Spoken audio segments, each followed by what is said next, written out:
तालिका के आधार पर वर्गीकरण, ये पहले शायद नहीं कराया, छोटा सा है।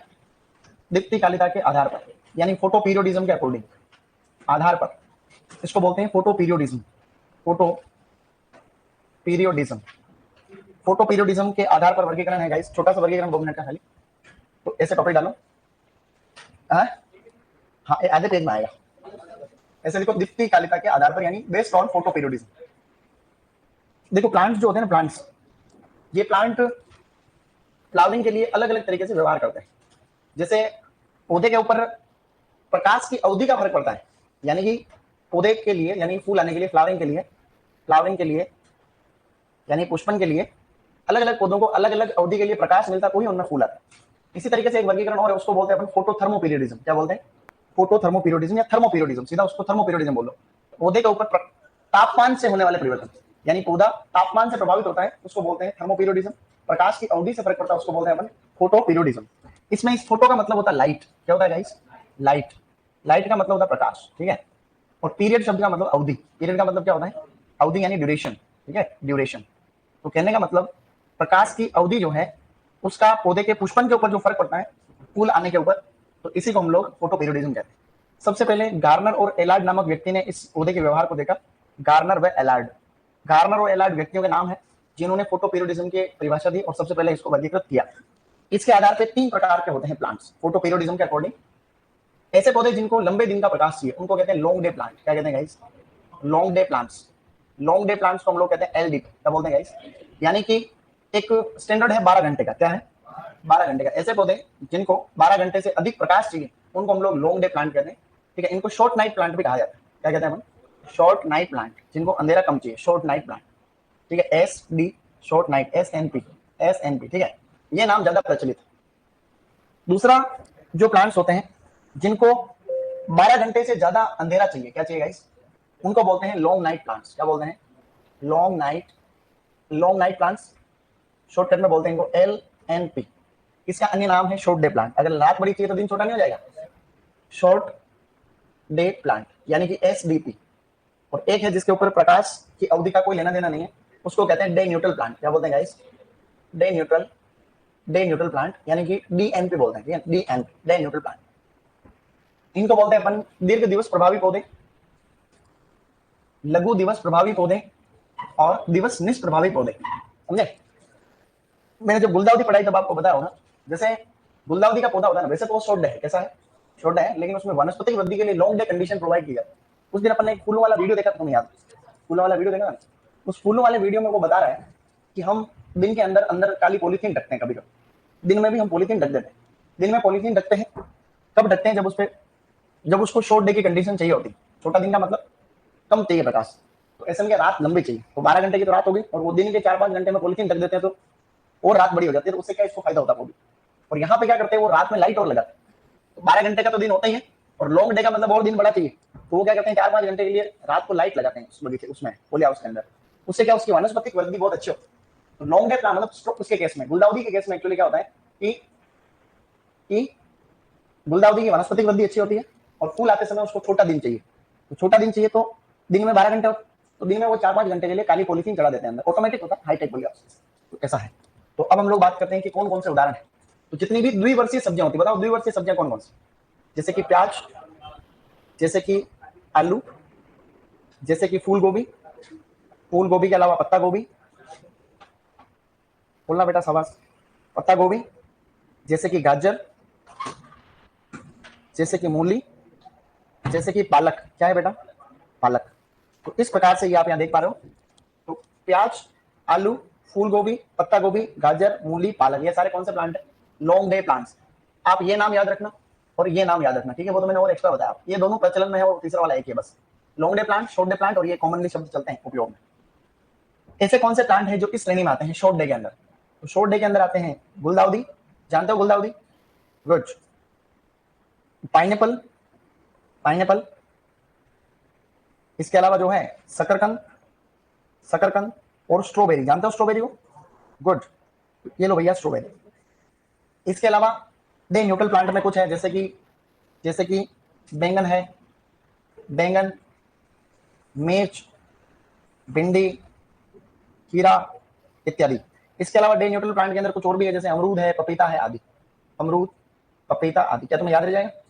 ऐसे अपने को याद रखना है। कभी कभी हम ट्रिक से याद करते हैं भाई रबी की फसलें कैसी होती हैं, अपन याद नहीं करते क्या? उल्टा सिस्टम है। जैसे कि रबी की फसलें जितनी भी होती है रबी, वो रबी की फसलें कैसी होती हैं? लॉन्ग डे प्लांट होती है। और खरीफ की फसलें कैसे होती है? तो खरीफ की फसलें होती है शॉर्ट डे प्लांट कंडीशन। ठीक है, शॉर्ट डे प्लांट में आती है, याद रखना आप। रबी में जैसे गेहूं आता है, तो गेहूं किस में आता है? जैसे चावल खरीफ में आता है तो शॉर्ट डे में आता है, सही नहीं? तो हालांकि उल्टा केस है, रबी में दिन छोटे होते हैं, रबी में दिन छोटे होते हैं, फिर भी वो लॉन्ग डे। क्या कारण है? फूल आते समय आप दिन बड़े होने लग जाते हैं।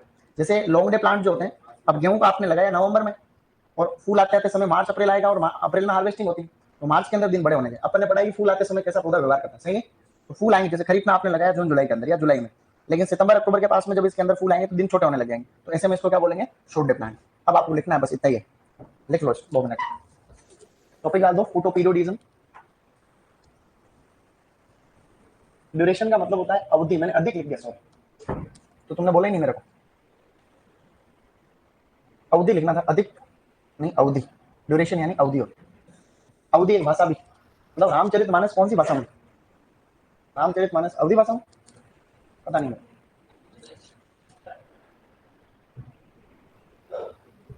जो भी ऑनलाइन वालों को यानी ऑफलाइन वालों को हम लोग वो पेज देंगे तो ऑनलाइन वालों को भी मिलेगा वो, ठीक है? वो लोड लेने वाली बात नहीं। और न्यू डेटा तुम खुद भी एक्टिव रहो थोड़े, न्यू डेटा में खुद भी समझा करो, इंटरनेट पे सर्च कर लिया, नए डेटा की कोई यूट्यूब पे क्लास देख ली, किसी भी सर की देख लो, कोई रॉयल वाले सर का, ठीक है? नहीं, एक्टिव रहना पड़ेगा तुम्हें। जागते रहोगे तो सिलेक्शन हो जाएगा। गाँव में कहावत है, जागता की पढ़ी हूँ तब पढ़ो, कहते नहीं कहते? जागते रहोगे तो फायदा रहेगा, सोते रहोगे तो कोई अर्थ नहीं।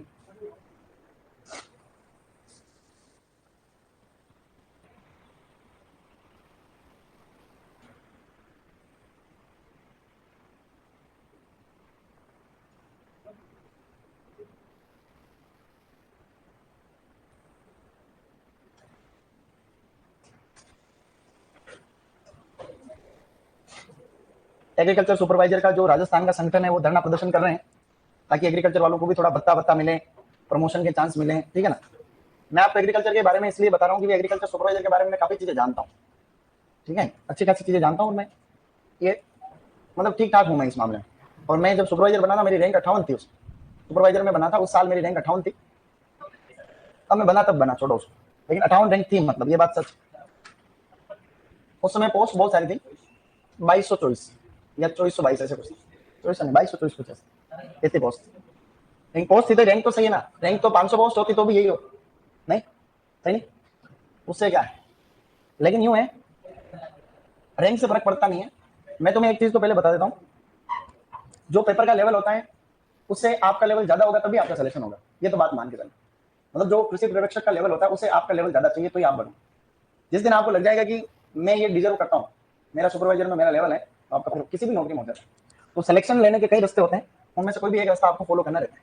जैसा कि आप सभी को पता है कि 100 क्वेश्चन ही आ रहे हैं, अभी तो सिलेबस चेंज होगा नहीं होगा पता नहीं है, 90% नहीं होना चाहिए, 10% होने के चांस भी है। देखो, तो सिलेबस चेंज हो तो ही घबराना मत, उसको एक अगले इस जैसे आज सिलेबस हुआ तब तक शाम तक उस सिलेबस के अनुसार अपने माइंड सेट को बना लेना, रोना मत चेंज हो गया रोते नहीं। नंबर ऑफ स्टूडेंट रोते रहेंगे, 4 महीने तक रोते रहेंगे, हमने तो ये तैयारी की, अब सिलेबस चेंज हो गया। और जीवन का सिद्धांत है, जो भी होता है अच्छे के लिए होता है, ये तो आप दिमाग में रखना हमेशा। जो भी होता है अच्छे के लिए होता है, परिवर्तन बहुत जरूरी है, और परिवर्तन बहुत आवश्यक है। ये परिवर्तन ही व्यक्ति को सही दिशा में ले जाता है, ये जरूरी बात है। तो 100 क्वेश्चन की जगह 150 हो जाएंगे, उसमें से 100 एग्रीकल्चर के आ जाएंगे, 50 बाकी सब्जेक्ट आ जाएंगे, तो उसमें कोई दिक्कत नहीं है, ठीक है ना? अब यूं है कि 100 में से 60 एक तरफ है और 40 दूसरी तरफ है। 60 में आप लोगों को पता ही है एग्रोनॉमी है, और एग्रोनॉमी है पहले इसलिए लिखा हूँ, सेकंड नंबर पर हॉर्टिकल्चर है। और अच्छी बात यह है कि एनिमल हस्बेंड्री के उसमें 20 नंबर आ रहे हैं, जेट में तो 10 ही आते हैं। तो अच्छी बात यह है कि 20 सबके आ रहे हैं, तो कोई सब्जेक्ट छोटा है तो भी 20 है, जिसे एनिमल हस्बेंड्री थोड़ा छोटा पड़ता है। तो एनिमल हस्बेंड्री को हल्के में नहीं लेते हुए 20 के 20 सही करने का लक्ष्य रखना पड़ेगा आपको। यहाँ पर आपके राजस्थान जीके है, उसमें से भी कुछ गिनती की चीजें आ रही है उसमें, तो 25 ये है, और 15 क्वेश्चन आपके हिंदी का आ रहे हैं। तो हिंदी जो है गाइस,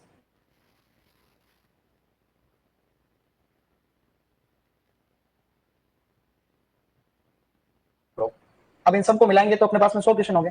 आपका टारगेट रहना चाहिए 100 में से 100 करता हो, देखो सही 100 में से 100 सही करने का लक्ष्य रखना पड़ेगा तुमको। अगर तुम ये सोचते हो मैं 15 में से 12 तो कर ही लूंगा, 12 क्यों कर लोगे? संदीप हम सब अच्छे से पढ़ रहे हो तो फिर 12 क्यों करोगे? 15 करो भाई। तुम कोचिंग भी कर रहे हो, डाउट है तो अभी सोल्व करो ना, 7-8 महीने है अभी तो, ठीक है? तो अच्छे से पढ़ो और डीप स्टडी करने की कोशिश करो, प्रैक्टिस करो, क्वेश्चन प्रैक्टिस करो, नए नए जानकारी आती रहेगी तब जाकर के लेवल बनेगा। तो 100 के 100 क्वेश्चन क्यों नहीं कर सकते? ये तो तुम्हें लक्ष्य रखना पड़ेगा। तुम पहले ही काट के चल रहोगे कुछ ही नहीं तो 20 में से 15 तो इधर, 15 इधर, 15 इधर, 45 ही हो गए। ऐसे करके सेट करके रोज कोई ना कोई गणित लगाते रहते हो, ये मुझे पता है। लगाते हो नहीं लगाते? सब लगाते हैं। तो वो गणित लगाते हैं कि हिंदी में ज्यादा कुछ ही नहीं हुआ तो तेरा तो कर ही लूंगा, ऐसे लगाते हैं गणित लोग। मैं भी लगाता हूँ, तुम भी सब लगाते हैं। तो वो गणित लगाओ, कोई दिक्कत नहीं उसमें, लेकिन टारगेट यही रखोगे भैया हिंदी में। अब क्या कि सुपरवाइजर वाले बेचारे भगवान के हाथ जोड़ रहे हैं, भगवान मेरी नौकरी लगा दो, तो ऐसे कोई लगाएगा नहीं। देखो मैं पहले बता देता हूँ, आपको कोई आपके ऊपर कृपा तो करने से रहा, तुम खुद कर लो बस, तुम्हारे ऊपर कृपा काफी। और कोई भीख में मांगने से नौकरी भी नहीं मिलती है, मैं बता देता हूँ। आपको नौकरी लेनी पड़ती है, मेहनत करके आपका स्थान उसमें बनाना पड़ता है। ऐसा नहीं है कि भाई आप भगवान के 100 बोरी पहले सेट करो, 100 मणि दल, वेरू जी, जुजाल जी, तुम्हारे गांव में जो भी देवता है, हनुमान जी, किसी के भी आप लोग, तो भगवान कोई प्रसाद से खुश होने से करे। भगवान तो इतना ऐसा तो नहीं कि भाई कोई मेरे ज्यादा, जैसे अगर तुमने 100 मणि करी, किसी ने 2.25 मणि कर दी तो नौकरी तो वो लग जाएगा, है नहीं सही? तो भगवान ये इसके भूखे तो नहीं है मेरे हिसाब से। तो कहने का मतलब ये तो श्रद्धा है, श्रद्धा है। लेकिन वो बात हुई है कि वो खजूर पर उतरने वाली बात, खजूर के ऊपर बैठता आदमी, मैंने एक बार बताया था। हाँ, तो खजूर के ऊपर रहता है तो आदमी को कहते भगवान मेरे को तो मैं जो कहोगे कर लूंगा, नौकरी लगने के बाद में मैं तो मेरी योग्यता से बना। भगवान का क्या रोल, क्या समझ? तो फिर क्या पहले भुगतना करनी पड़ती है, वो फिर करना ही पड़ता है। देखो इसलिए 5 किलो 10 किलो 100 बोरी करो तो पहले सोच समझ के करना। सुपरवाइजर की 14,600 तनख्वाह, हाँ 2 साल तक इतनी मिलेगी, तो आप लोग कहीं नहीं, ऐसा नहीं कि पहले फाइनल कर लो और फिर 100 मणि करने में तुम्हारे 2-4 लाख रुपए खर्च हो जाए और फिर तुम 2 साल की नौकरी में नहीं आएंगे इतना, सही नहीं? तो भगवान इस तरीके के लोभ के भूखे नहीं। देखो ये तो पहले क्लियर कर लो एटलीस्ट, बस खुद पे भरोसा रखें और खुद पे यूं रखें कि नहीं मैं, मुझे अच्छा नॉलेज है, मैं कर लूंगा मतलब, और फिर वो तुम कर ही लोगे, ऐसे बड़ी बात नहीं। और वो कॉन्फिडेंस 1000 लोगों को बताते हैं तब 100 को आता है ढंग से, 100 को भी नहीं आता, बहुत ही कम परसेंटेज होता है, लेकिन मान लो कि 100 को आता है। तो अगर मैं ये बात 1000 लोगों को बोलूंगा तो 100 लोग थोड़ा बहुत अमल में लाएंगे उसको, नहीं समझे? ये एक रेशियो होता है, हालांकि वो रेशियो तो 2% ही होता है एक्चुअली जो लेगर्ड्स होते हैं वो 2% ही होते हैं। जैसे आप एक्सटेंशन का रूल है, कृषि विस्तार का या एक्सटेंशन का जो है, एक्सटेंशन का ये रूल है कि एक्सटेंशन के अंदर होता है कि जब आप 100 लोगों को कोई नया काम करने के लिए बोलते हैं तो 100 में से खाली 2% ही लास्ट में उस काम को करते हैं। ये ऐतिहासिक रूप से स्टडी है, अनुसंधान है। क्या ये अनुसंधान है? उनमें से अलग अलग परसेंट है, जो कुछ 33 होते हैं, कुछ 6% होते हैं, कुछ 18 होते हैं, अलग अलग स्टडी है उसकी कि कुछ तो जो सुन के इस कान से सुनते इधर से निकालने वाले। इसके अलावा कुछ ऐसे होते हैं जो सोचते हैं हाँ ठीक है करेंगे देखेंगे, कुछ थोड़ा बहुत करते हैं फिर छोड़ देते हैं। 2% उसको अल्टीमेटली करते हैं, ये फाइनल है मतलब। तो आप लोगों में से 2% कर लेंगे तो भी कोई नहीं, लेकिन कभी कभी क्या हो जाता है सिलेक्शन, कई लोगों का सिलेक्शन होता है तो उसमें कोई नई बात नहीं है और कट ऑफ भी कम जा रही है। देखो तो जो मल्टी डायमेंशनल रहेगा, मल्टी डायमेंशनल का मतलब क्या होता है, जिस व्यक्ति का सर्वांगीण विकास रहेगा और जो किताब के अलावा भी थोड़ी बहुत बातों का नॉलेज रहेगा, उसके सिलेक्शन की प्रायिकता हमेशा ज्यादा रहती है। और एप्टीट्यूड चेक करना ही चाहिए, तो सिलेबस बढ़ जाए तो भी मुझे कोई दुख नहीं इसमें। सिलेबस अगर बढ़ जाता है आपका, उससे क्या ज्यादा अच्छी छटनी होती, ये तो बात सत्य है। और एप्टीट्यूड के लोग भी चाहिए। अगर तुम सुपरवाइजर बन भी जाओगे तो बनने के बाद गाँव में जाओगे, नौकरी करनी पड़ेगी, तो वहां पे और सरकार को अच्छा आदमी चाहिए। नहीं अभी जैसे अपनी क्लास चल रही थी, एक लड़के ने कुछ बोल दिया कि भैया हमारी आज लास्ट क्लास है ऐसा, तो उसकी वजह से मैंने फोन करके बोला कि बांटना भी मत, बोल दिया। तो एक लड़के की वजह से या किसी भी एक की वजह से प्रॉब्लम तो हो सकती, नहीं हो सकती समाज में। क्या अब ऐसा वो लड़का जिसने भी बोला वो तो प्यार से बोला होगा, मजाक में बोला होगा, वो नाराज मत होना, आप लास्ट क्लास है, कोई नहीं बोला तो बोल दिया होगा, कोई बात नहीं। लेकिन यूं है कि भैया मतलब ऐसा होता है, एक जने की वजह से प्रॉब्लम हो जाती है कभी, ठीक है। अब घंटे वाली बात भी आ रही है, कितने घंटे पढ़े, वो भी अभी अपने पास में 15 मिनट है, मैं उस टॉपिक पर बाद में आ रहा हूँ। ये घंटे सब फर्जी है, ये सब चीजें। कितने घंटे पढ़े, पहले घंटे वाले का इलाज करो। देखो घंटे वाले प्रश्न का उत्तर देने दो। अगर घंटे से सिलेक्शन होता तो 6, 8, 12, 14, 16, इसका मतलब तो ये हुआ कि जो ज्यादा पढ़ेगा उसका ज्यादा सिलेक्शन होने के चांस। ये बात सही नहीं है। इसलिए आपको पढ़ना है 8 घंटे। कितने घंटे डिपेंड करता है, कभी 7 भी हो सकते हैं, कभी 6 भी हो सकते हैं। ऐसा नहीं कोई आप किताबी कीड़े बनना, लेकिन अनुशासन मेंटेन करना आवश्यक है सिलेक्शन के लिए। तो आपको क्या है कि भाई अनुशासन को मेंटेन करना बहुत प्राथमिक आवश्यकता है, क्योंकि किसी भी लक्ष्य की प्राप्ति के लिए कुछ समय के लिए अपने कुर्बानी देनी पड़ती है। रेगुलर सिस्टमेटिक तरीके से, जैसे आपको कोई दौड़ पास करनी है, लेकिन आप माना कि दौड़ना अच्छा जानते हो, माना कि आप, लेकिन आप क्या कि कुछ समय में आपका रूटीन डिस्टर्ब हो गया, आप सुबह उठ करके रनिंग की प्रैक्टिस नहीं कर रहे हो, तो एग्जाम के दिन हो सकता है कि आप बढ़िया तरीके से नहीं दौड़ पाओ और उस एग्जाम में फेल हो जाओ। सही नहीं? सेम टू सेम वो हर जिंदगी के हर एग्जाम में वो लागू होता है कि आप जो है उस टाइम टेबल को मेंटेन रखें। 6 घंटे पढ़ रहे हो, 6, 8, 8, 6 से 19, कोई ज्यादा पढ़ता है तो बुरा भी नहीं, लेकिन सिलेक्शन की गारंटी तो किसी में भी नहीं। आप पढ़ रहे हो उस समय आपका ध्यान कितना केंद्रित है उसमें फर्क पड़ता है। आप पढ़ते हो उस समय डिस्ट्रैक्शन से दूर रहे, एक तो कि कम से कम पढ़ रहे हो उस समय आप लोग ऐसा करें कि फोन वगैरह को साइड में रख लें, या फोन को, क्योंकि डिसिप्लिन उसी को कहते हैं। डिसिप्लिन बहुत इंपॉर्टेंट चीज। आपने फोन है, आधे घंटे के ब्रेक फोन देख रहे हो, 5 10 मिनट में फोन देख रहे हो, फिर वो एकाग्रता नहीं रह पाती। मैंने एक दिन जैसा कि आपको कहा था कि आप एक दिन 6 घंटे ईमानदारी से बिना फोन को हाथ लगाए पढ़ते तो देखो, तुम्हें लगेगा एक सुपरवाइजर तो मैं बन गया। बाकी बात की बात लगेगा, एक दिन में लगने लग जाएगा। एक दिन फोन को साइड में रख लो, ईमानदारी से 6-8 घंटे पढ़ के देखो अंदर दिल से, आपको पता चल जाएगा कि वास्तव में जो है आज मैंने कर लिया। ऐसे ही मैं पढ़ता रहा तो सुपरवाइजर तो कहीं नहीं आता, ये फीलिंग एक दिन में आ जाती है। सही कह रहा हूँ नहीं कह रहा? तो इसलिए मल्टीपल लोगों से सलाह लेना भी ठीक नहीं। देखो अब जैसे मैंने आपको कुछ चीज बता दी, आप जो मिलना जिसको बोल रहे हैं सर मेरे को बताओ, मेरे को, अरे किसी को नहीं पता। जिंदगी में सफलता का मंत्र किसी को नहीं पता, सब पागल बनाने के धंधे। किसी को भी नहीं पता कि कैसे होते हैं सफल। 100 तरीके हैं, कोई भी एक तरीका काम करता है, हर व्यक्ति का केस अलग होता है, नहीं ऐसा। तो ये क्या है कि लेकिन कुछ चीजें फिक्स होती है, जैसे कि मेहनत करना अनिवार्य है, अनुशासन में रहना जरूरी है, ठीक है, नॉलेज एक्वायर करना बहुत जरूरी है, वो चीजें तो जरूरी है, लेकिन हर व्यक्ति की कहानी अलग है। तो इसीलिए तो मैं कहूँगी ये ज्यादातर लोगों में ये कॉमन है, अनुशासन उनमें होता है, जल्दी उठना इसमें बहुत आवश्यक मेरे अनुसार।